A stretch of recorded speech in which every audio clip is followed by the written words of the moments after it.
Hello fiends and collectors, this is me, Daniel East 1000, back again with another Star Wars Black Series figure review. Today we're going to be taking a look at two new figures from the line. Both are from the original trilogy. Always welcome to see. It has been a hot minute since we've seen some original trilogy love, or at least in this case it's some revisiting that original trilogy love, bringing it to more of a modern day standard, of which is always nice. So without further ado, we're going to be taking a look at Han Solo and Chewbacca. They are two separate releases. I just thought I'd do them together to kill two birds with one stone. And they are really companion pieces more than anything. You're not going to get one without having the other, and hopefully you'll see that after this review. Yes, indeed, we've had both these characters before. Hopefully I'll convince you that these are the definitive versions at this point in time. As always, we're going to take a look at the packaging, then the figures themselves. Of course, you've got Star Wars Black Series at the top there. That lovely window where you can see the figures themselves, which are offset by that lovely colour palette and backdrop, which is very, very nice. You've got the names of the characters just on the side there. Name of the media that they appear in. Bit of legal garb at the bottom. Not much going on this side, just Star Wars Black Series and that colour banding going around. On the other side, you've got lovely images of the characters themselves, bleeding into that colour banding again. You've got names of the characters as well. Then on the back, you've got, again, two lovely images of the characters. Star Wars Black Series, name of the characters. Bit of a bio, which I will put in the description down below. Number of the character immediately appearing, and a ton of legal garb, and a ton of legal garb at the bottom there as well. Nothing much going on at the top. That is the packaging basically out the way and done with. So now let's take a look at the figures themselves. Han Solo. I'm captain of the Millennium Falcon. Chewie here tells me you're looking for passage to the Alderaan system. Yes, indeed. If it's a fast ship. Fast ship? You've never heard of the Millennium Falcon? Should I have?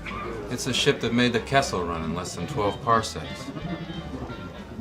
So here we have Han Solo and his trusty sidekick buddy Chewbacca. I have to say both of these figures look absolutely superb. A real needed update for sure. I think first we'll take a look at Chewbacca, just because this is a figure that's needed a complete redo really, and Hasbro have absolutely delivered. Previous releases of Chewbacca have been a little bit janky. They were good for the time, don't get me wrong, but over the years, the sculpt has definitely shown, particularly in the articulation department. It's a very clunky figure, previous Chewbacca figures are, to pose and articulate. And Hasbro have fixed quite a few of those problems with this particular release, of which we will get to in the articulation department. But just looking at sculpting and detailing, this figure looks absolutely remarkable. I love the head sculpt.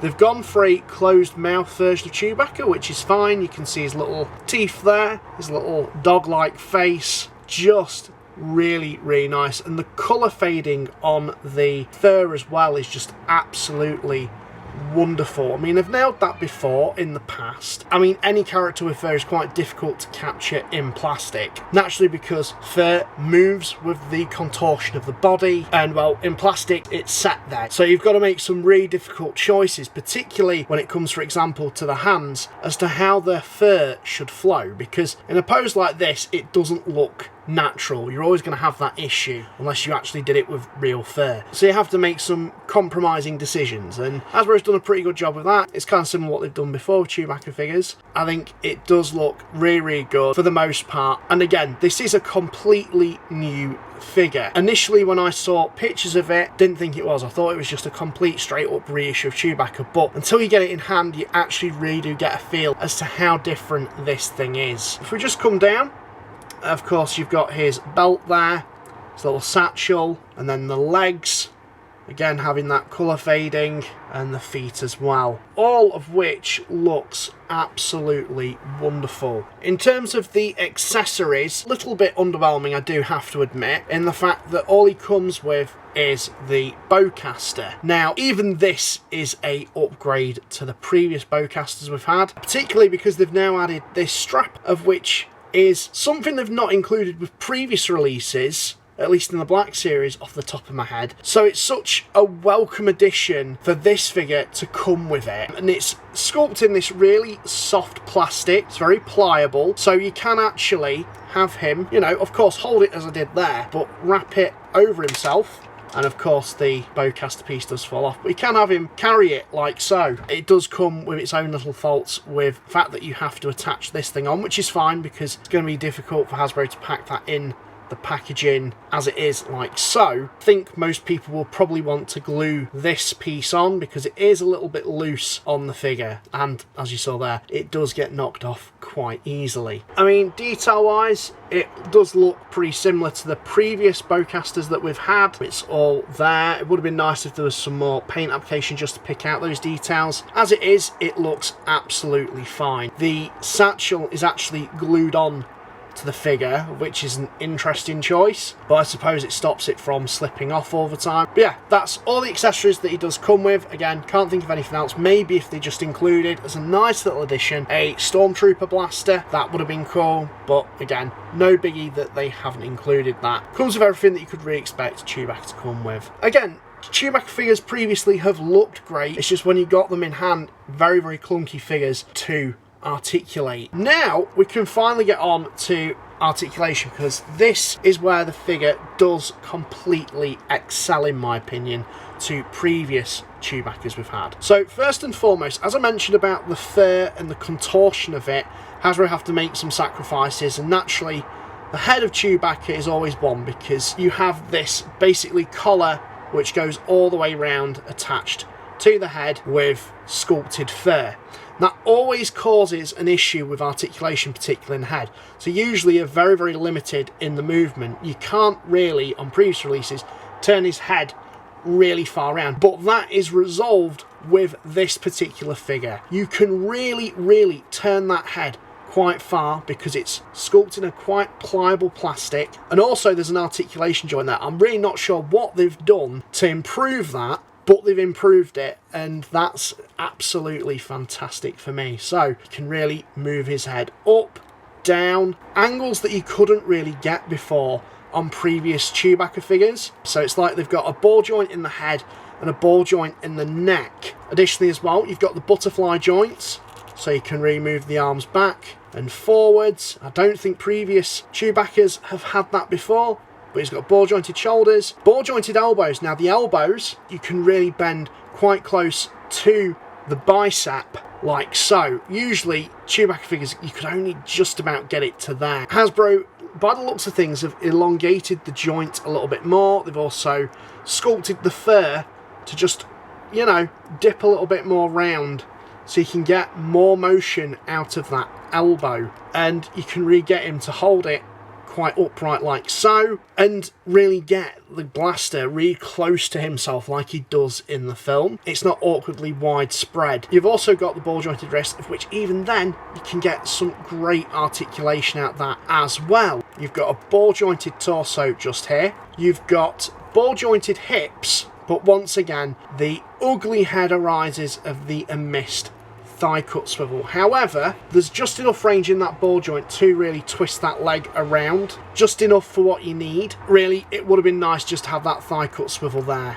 Just allows you to correct some of the posing a little bit, particularly in the legs. But continuing on, you've got the ball jointed knees, ball jointed ankles with the rocker joints as well. So really, you can get this guy in some very, very good poses, more than what you could get previously, I would say. This is such a monumental improvement. You can certainly see as the original as a nice starting base for Hasbro, but with the new materials, such as the softer plastic and design techniques that they've learnt, this really does elevate that figure so much more. Really, really wonderful stuff, Hasbro. Top marks for this one. It always does beg the question though, just as a side note, due to how quite bulky Chewbacca is, it's commonly questioned why Hasbro never make this a deluxe figure. I mean, this isn't a complaint at all, it really does scratch my head, and I'm sure many others, maybe even yourself. Let me know in the comments down below. But how Hasbro can make this in the standard line when it uses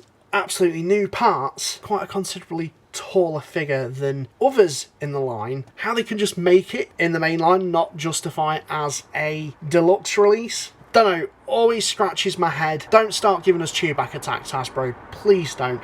This is a really lovely figure, really impressed with it. It definitely accompanies the next figure that we're going to take a look at, of which is Han Solo, the smuggler himself. Absolutely. Oh, let's start off with that head sculpt. This is probably one of the better Harrison Ford head sculpts that we've got. It's not perfect, they haven't quite perfected it just yet, but I think it's a really, really good likeness to Harrison Ford. I love how they've sculpted the hair.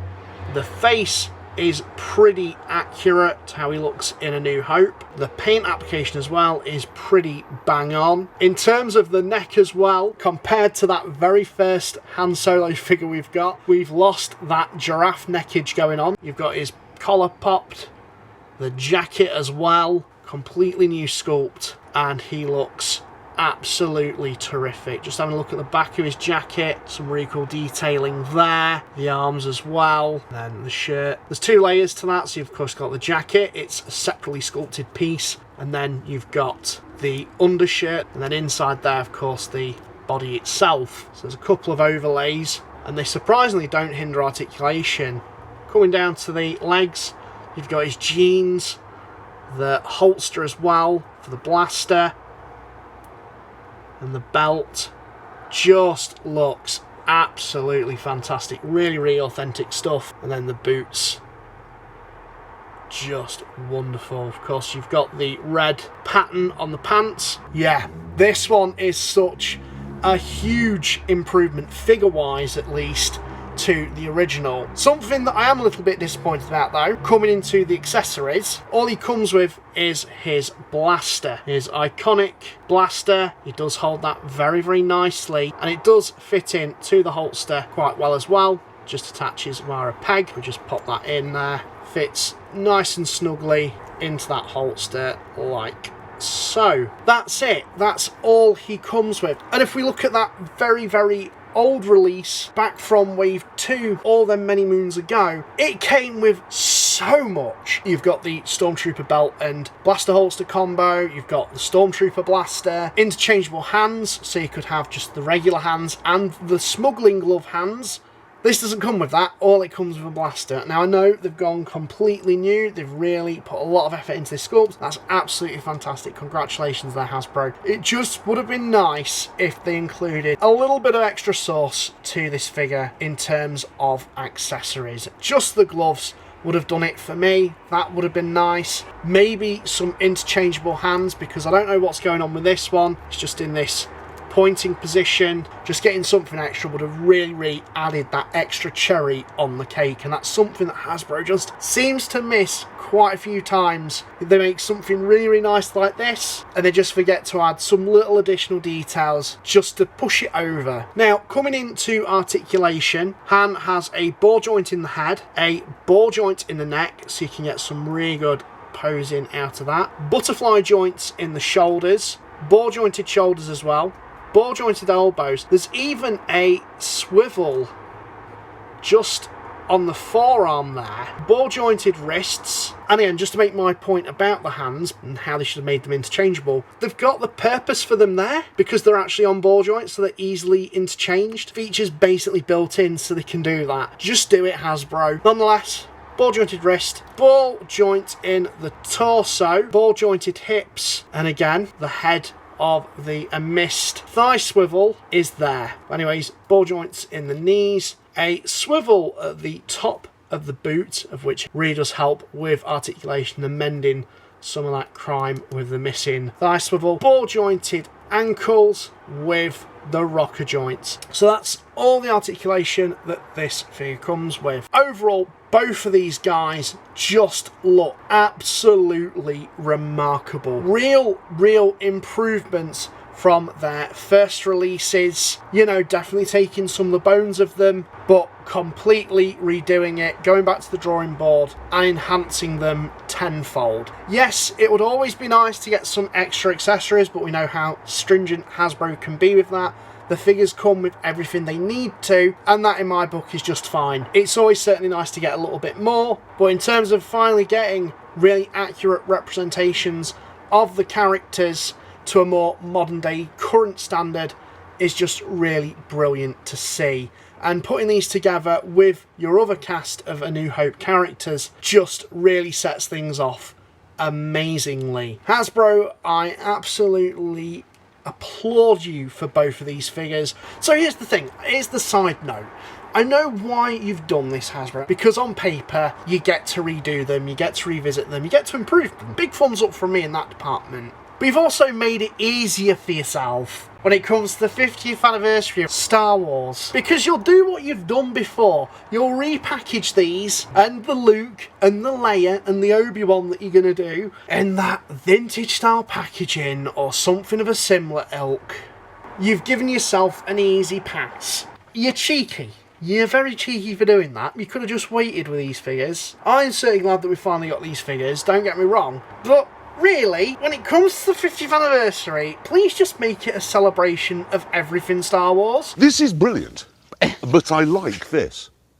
Let me put it to you this way, Hammond. Not just the originals. And I know OT fans will probably be, oh, wait, technically, it's a celebration of the...